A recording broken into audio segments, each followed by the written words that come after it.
Hello everyone. आज हम third unit start करेंगे जो कि है magnetic effect of current and magnetism. इसमें फोर्थ चैप्टर है मूविंग चार्जेस एंड मैग्नेटिज्म। इससे पहले हमने एक यूनिट पढ़ी थी इलेक्ट्रोस्टैटिक्स, फिर उसके बाद एक यूनिट पढ़ी थी करंट इलेक्ट्रिसिटी। अभी अगली यूनिट है magnetic effect of current and magnetism, और इसमें चौथा चैप्टर है मूविंग चार्जेस एंड मैग्नेटिज्म। अब इसका जो पहला टॉपिक है वो है ऑर्स्टेड एक्सपेरिमेंट। ऑर्स्टेड ने एक एक्सपेरिमेंट किया जिससे पता चला कि कोई भी चार्ज अगर मूव करता है तो उसके चारों तरफ एक मैग्नेटिक फील्ड बन जाता है। तो ऑर्स्टेड का एक्सपेरिमेंट क्या था, उन्होंने एक सर्किट बनाया था।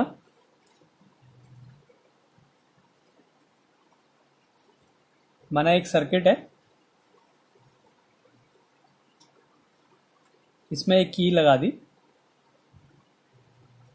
ये इसका पॉजिटिव टर्मिनल है, ये इसका नेगेटिव टर्मिनल है, और इसमें करंट फ्लो हो रहा है। ऐसे इस डायरेक्शन में करंट फ्लो हो रहा है।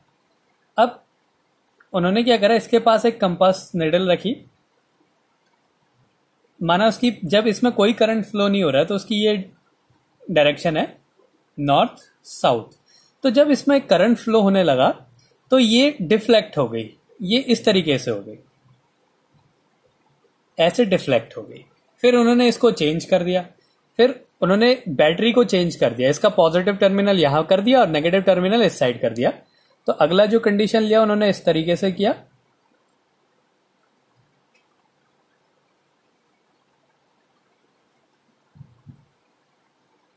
अब ये पॉजिटिव टर्मिनल है, ये नेगेटिव टर्मिनल है, ऐसे करंट फ्लो हो रहा है, उसकी ऑपोजिट डायरेक्शन में फ्लो हो रहा है। तो जो कंपास निडल थी जिसका पहला पोजीशन ये था, तो करंट फ्लो होने के बाद इसकी पोजीशन ऐसी हो गई, ये ऐसे डिफ्लेक्ट हो गई। तो ये निडल डिफ्लेक्ट हो रही है इसमें करंट फ्लो होने के कारण। तो इससे ये कंक्लूजन हुआ कि ये जो मूविंग चार्जेस हैं, जो एक करंट है, इसके कारण उसके चारों तरफ एक मैग्नेटिक फील्ड बन जाता है। उस मैग्नेटिक फील्ड के कारण ये जो निडल है उसमें एक फोर्स लगता है जिसके कारण ये डिफ्लेक्ट होता है। तो इसका मतलब था कि he observed that when a magnetic compass needle is placed close to a current carrying wire then it shows deflection. It shows that the current carrying conductor produces magnetic field. जो current carrying conductor होते हैं वो क्या करते हैं, magnetic field को produce करते हैं। और जो मैग्नेटिक फील्ड होती है उसको बी से रिप्रेजेंट करते हैं, कैपिटल बी से। ये एक वेक्टर क्वांटिटी और इसकी यूनिट टेस्ला होती है। तो कभी कभी क्वेश्चन आया था कि एक टेस्ला में कितने गॉस होते हैं, तो one tesla equals to 10⁴ gauss के इक्वल होता है। तो ये तो था ऑर्स्टेड का एक्सपेरिमेंट। इससे हमें पता चला कि कोई भी करंट कैरिंग वायर होती है तो वो क्या करती है, मैग्नेटिक फील्ड को प्रोड्यूस करती है। अब इसके साथ एक दूसरा लॉ बना कि बायो-सेवर्ट ने एक लॉ दिया, बायो-सेवर्ट्स लॉ। Bio-Savart's law. तो बायो-सेवर्ट लॉ क्या था कि जैसे एक कोई करंट कैरिंग वायर है, माना ये करंट कैरिंग वायर है, इसके किसी एक पॉइंट से r डिस्टेंस पे कोई पॉइंट है P, ये इससे r डिस्टेंस पे है, और यहां पे एक छोटा सा एलिमेंट कंसीडर करा, करंट एलिमेंट, जिसकी लेंथ है dl। ये जो लेंथ है ये dl है, dl लेंथ कंसीडर करी, और ये जो करंट एलिमेंट से थीटा एंगल बना रहा है। तो ऑर्स्टेड ने देखा कि जो इस पॉइंट पे जो मैग्नेटिक फील्ड होता है इस छोटे से करंट एलिमेंट के कारण वो होता है μ0/4 I dl sine theta upon r square. तो इनके अकॉर्डिंग क्या था, it states that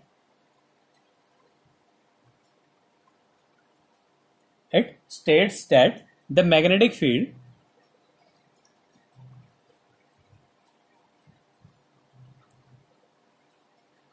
produced due to a small conductor, produced due to a small conductor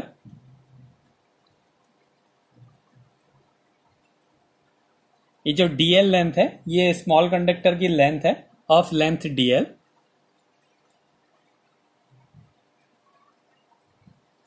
carrying current I, माना इसमें जो करंट है वो I फ्लो हो रहा है,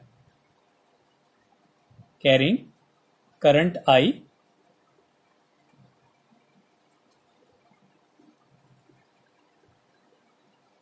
एट अ पॉइंट, इस पॉइंट P पे जिसकी डिस्टेंस R है, at a point P distant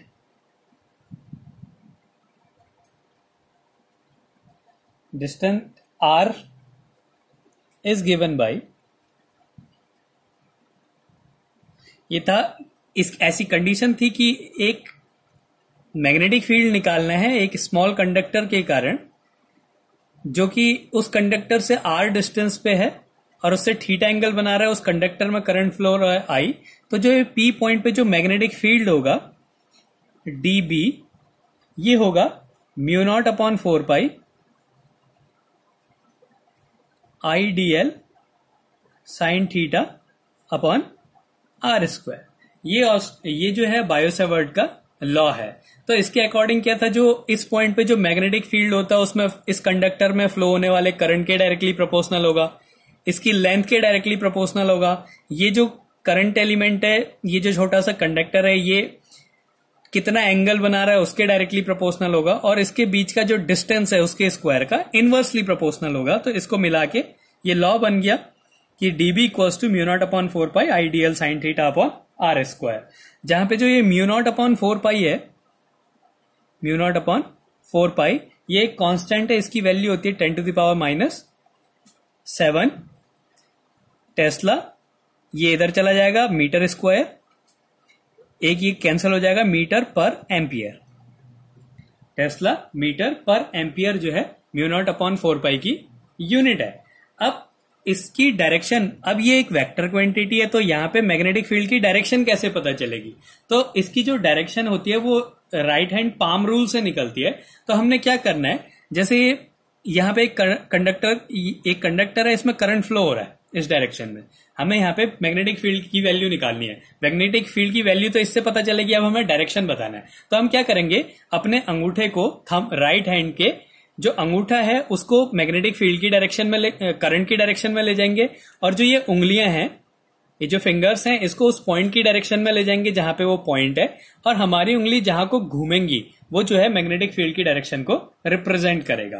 तो direction of magnetic field can be found by right hand palm rule. Direction of magnetic field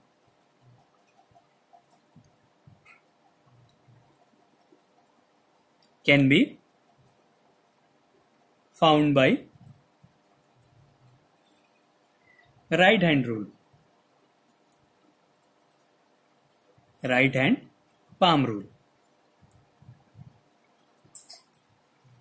तो राइट हैंड पाम रूल से हम क्या करते हैं, उसकी डायरेक्शन निकालते हैं। तो इसमें करना क्या होता है, हमें अपने हाथ के अंगूठे को करंट की डायरेक्शन में लेके जाना होता है। तो यहां मैं ट्राई करता हूं ऐसे बनाने का। तो ये अंगूठे की डायरेक्शन है, और जो हमारी हाथ की बाकी की उंगलियां हैं,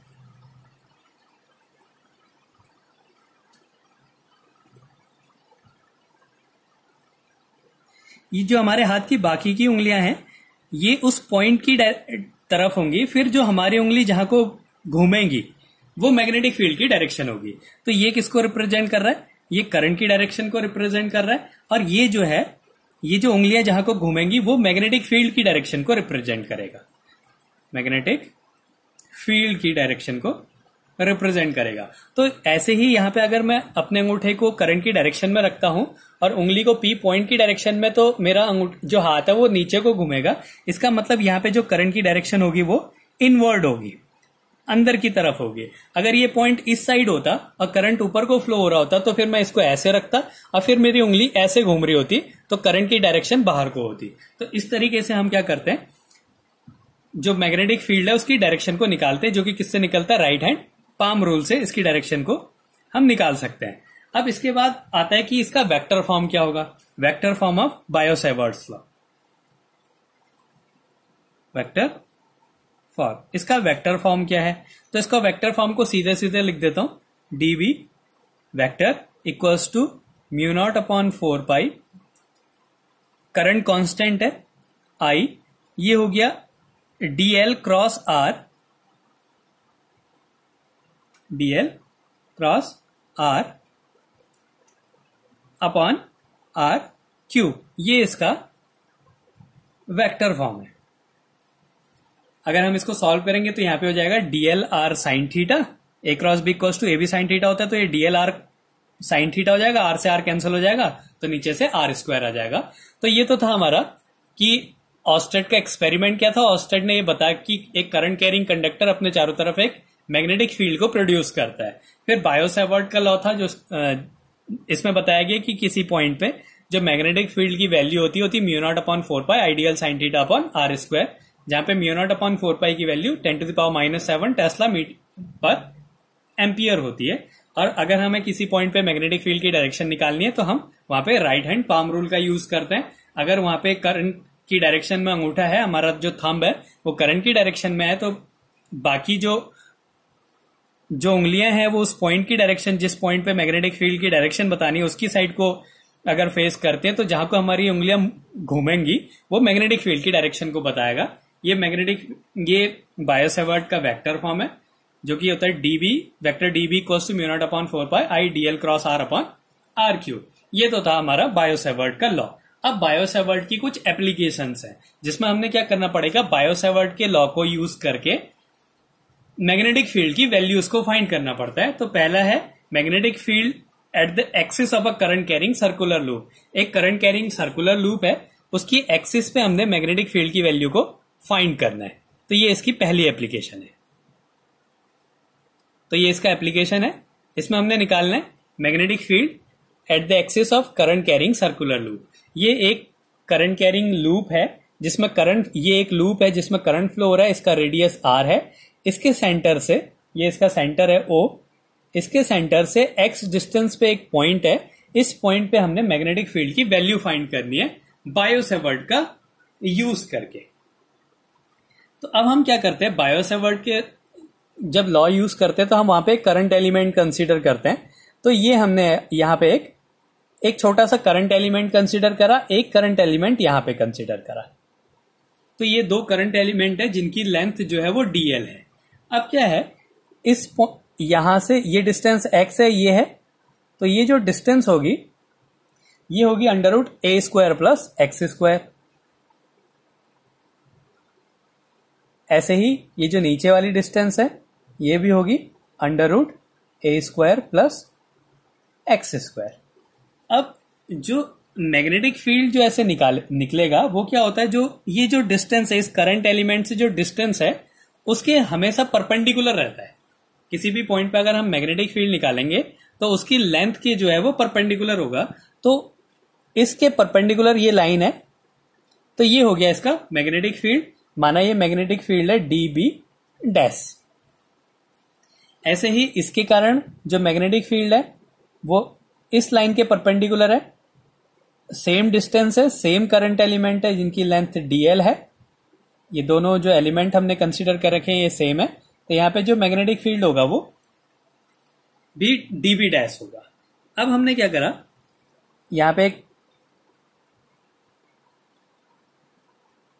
इस पॉइंट पे एक लाइन ड्रॉ करी। अब अगर ये एंगल थीटा है, ये इस लाइन पे परपेंडिकुलर है, अगर ये एंगल थीटा है तो ये एंगल भी, ये वाला एंगल भी थीटा होगा। अगर ये एंगल थीटा है तो ये वाला एंगल भी थीटा होगा। वैसे ही अगर ये एंगल थीटा है तो ये एंगल भी थीटा होगा। तो ये तो हमने एंगल को, अब हम क्या करेंगे कि इस मैग्नेटिक फील्ड को इसके कंपोनेंट्स में रिजॉल्व करेंगे। तो अगर ये dB डैश है तो ये हॉरिजॉन्टल कंपोनेंट हो गया dB dash cos theta, dB dash cos theta. और ये जो होगा ये इसका वर्टिकल कंपोनेंट होगा dB dash sin theta, dB dash sin theta. ये हो गया इसका वर्टिकल कंपोनेंट। ऐसे ही इसके लिए ये इसका हॉरिजॉन्टल कंपोनेंट हो गया dB डैश cos थीटा, और ये साइन कंपोनेंट, ये वर्टिकल कंपोनेंट हो गया dB डैश sin थीटा। तो ये हमने इनको इसके कंपोनेंट्स में रिजॉल्व कर दिया, इसके हॉरिजॉन्टल कंपोनेंट और वर्टिकल कंपोनेंट्स में रिजॉल्व कर दिया है। तो ये मैग्नेटिक फील्ड था। ये मैग्नेटिक फील्ड जो है इस लाइन से थीटा एंगल बना रहा है, मतलब ये हॉरिजॉन्टल हो गया, ये वर्टिकल हो गया, ये इसका हॉरिजॉन्टल कंपोनेंट हो गया डीबी डैश कॉस थीटा, और ये वर्टिकल कंपोनेंट हो गया डीबी डैश साइन थीटा। ऐसे ही इसका भी ये हॉरिजॉन्टल कंपोनेंट और ये वर्टिकल कंपोनेंट हो गया। तो हमने क्या करा, एक लूप कंसीडर करी जिसकी रेडियस ए है, इससे एक्स डिस्टेंस पे एक पॉइंट पी है, इस पॉइंट पे हमने मैग्नेटिक फील्ड की वैल्यू फाइंड करनी है। अब ये कंडीशन को मैं लिख देता हूं कि क्या कंडीशन हमने कंसीडर करी है। Consider a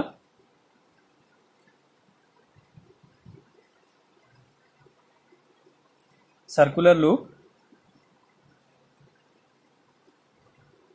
of radius A, P is a point distant x from the center of this loop,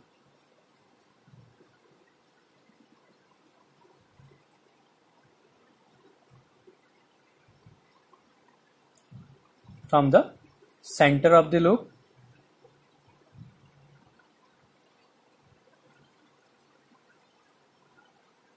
as shown in diagram. और इसी पॉइंट पे हमने मैग्नेटिक फील्ड की वैल्यू को फाइंड करना है। अब हम क्या करेंगे कि बायो-सैवर्ट का लॉ यूज करेंगे। हमें पता है according to Biot Savart's law, according to Biot Savart's law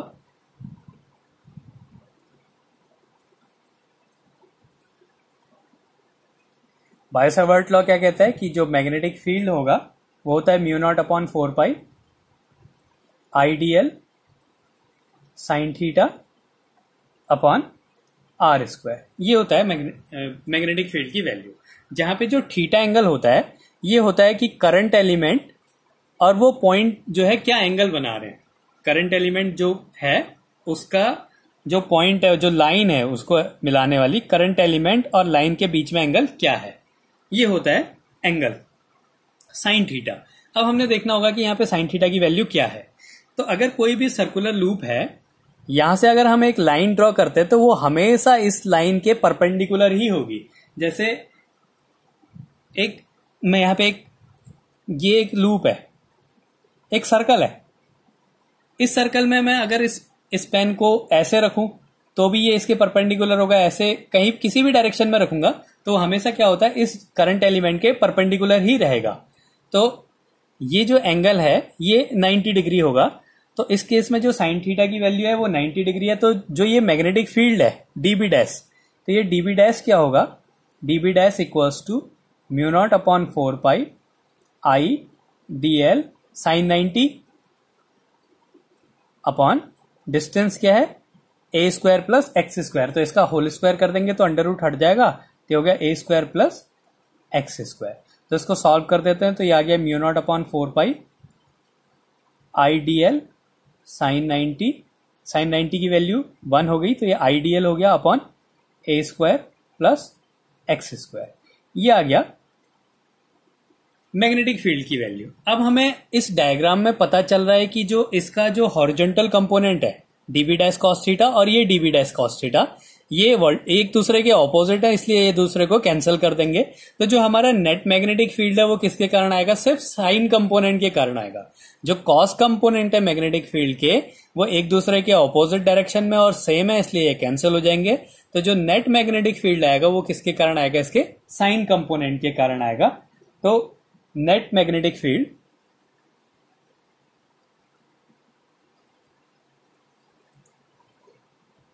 will be due to sign component. जो नेट मैग्नेटिक फील्ड है वो किसके कारण होगा, साइन कंपोनेंट के कारण होगा। तो अब हमने, और जैसे हमने यहाँ पे 2 करे तो यहाँ पे कितना करंट एलिमेंट कंसीडर कर सकते हैं इस पूरे सरकमफेरेंस के, तो 2 पाई ए जो है हम इसमें टोटल करंट एलिमेंट को कंसीडर कर सकते हैं। और उन सबके जो साइन कंपोनेंट्स के कारण इसका जो है नेट मैग्नेटिक फील्ड हम निकाल सकते हैं। तो जो नेट मैग्नेटिक फील्ड होगा बी डैश, ये स्मॉल एलिमेंट के लिए था, तो ये बड़े एलिमेंट के लिए हो गया B dash equals to integration mu naught upon 4 pi I D L upon A square plus X square.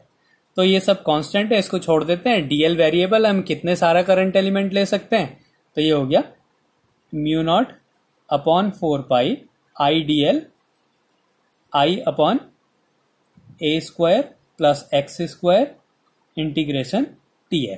तो हम कितना करंट एलिमेंट कंसिडर कर सकते हैं इसके सरकमफेरेंस के इक्वल। तो हम यहाँ पे, और कौन सा कंपोनेंट है वो साइन कंपोनेंट है, sine theta, DL sine theta. अब यहां से हम साइन थीटा की अगर वैल्यू निकालें तो क्या हो जाता है, परपेंडिकुलर अपॉन हाइपोटेन्यूस। तो अगर हम साइन थीटा की वैल्यू निकालें तो उसकी वैल्यू होगी A upon under root A square plus X square. ये साइन थीटा की वैल्यू होगी, मतलब ये भी पूरा कांस्टेंट है तो ये भी बाहर आ जाएगा। तो ये हो जाएगा mu not I upon 4 pi A square plus X square, और साइन थीटा की वैल्यू होगी A upon under root A square plus X square integration DL. ये हो गया। अब इसको सॉल्व कर देते हैं।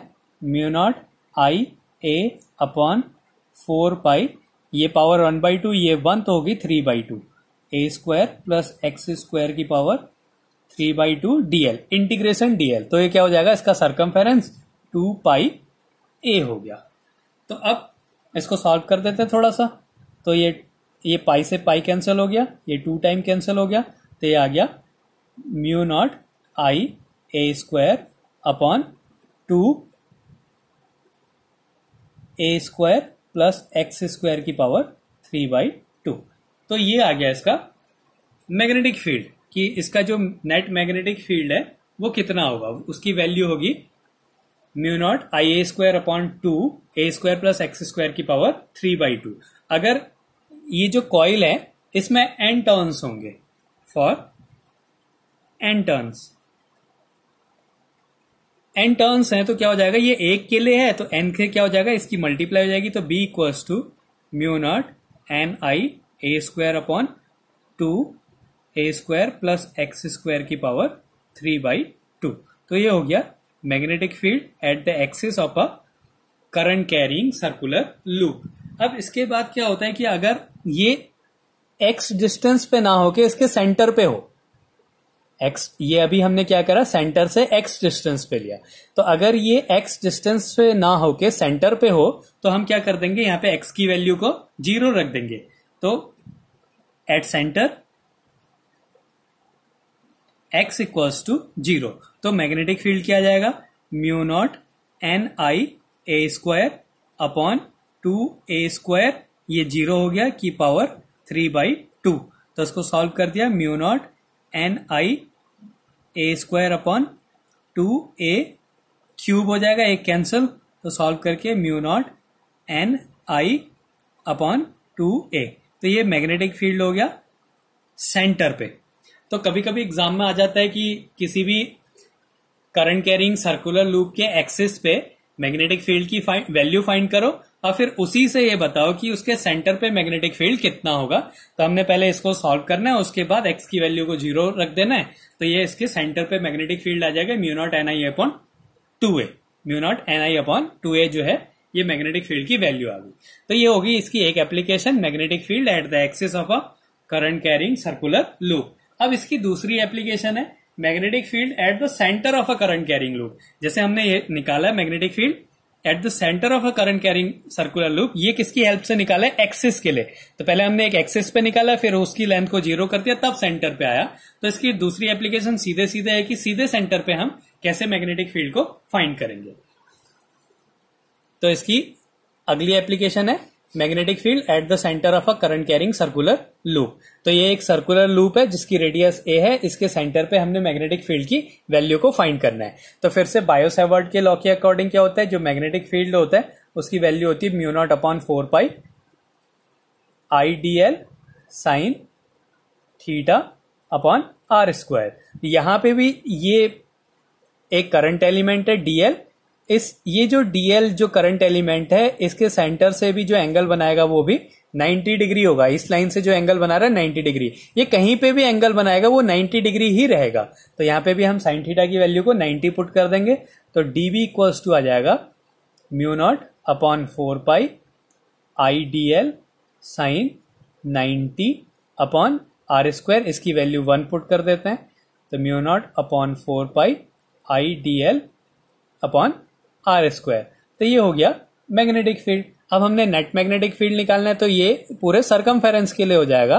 तो जो मैग्नेटिक फील्ड है वो होगा इंटीग्रेशन म्यू नॉट, आर की जगह ए है, सेंटर हमने ए कंसिडर किया है इसका, तो mu naught upon 4 pi I upon A square DL. इसमें एक कांस्टेंट को बाहर लिख देते हैं, तो हो जाएगा mu not I upon 4 pi A square integration DL. ये इंटीग्रेशन डीएल कितना हो सकता है, इसका सरकमफेरेंस होता है, तो इसकी जगह हम 2 पाई आर इसके सरकमफेरेंस की वैल्यू रख देंगे, तो mu not I upon 4 pi A square 2 पाई ए हो गया। तो इससे कैंसिल हो गया, ये 2 टाइम्स कैंसिल हो गया, तो mu not I A upon 2, एक ये कैंसिल हो जाएगा, 2a स्क्वायर है, तो ये कैंसिल हो जाएगा, तो ये आ जाएगा mu not I upon 2a। अगर इसमें n टर्म्स हैं तो फिर से क्या आ जाएगा, mu naught N I upon 2a, जो कि हमने लास्ट डेरिवेशन में सॉल्व करके निकाला था कि एक सर्कल का जो मैग्नेटिक फील्ड होता है उसकी वैल्यू क्या होती है, सेंटर पे b equals to mu naught N I upon 2a। और यहाँ पे भी हमने क्या सॉल्व करा कि जो मैग्नेटिक फील्ड है उसकी वैल्यू है b equals to mu naught N I upon 2a। अगर n टर्म्स है तो n रख देंगे, अगर सिंगल टर्म्स है तो 1 रख देंगे। तो इस तरीके से हम बायो-सैवर्ट का लॉ और उसकी एप्लीकेशंस को सॉल्व करते हैं।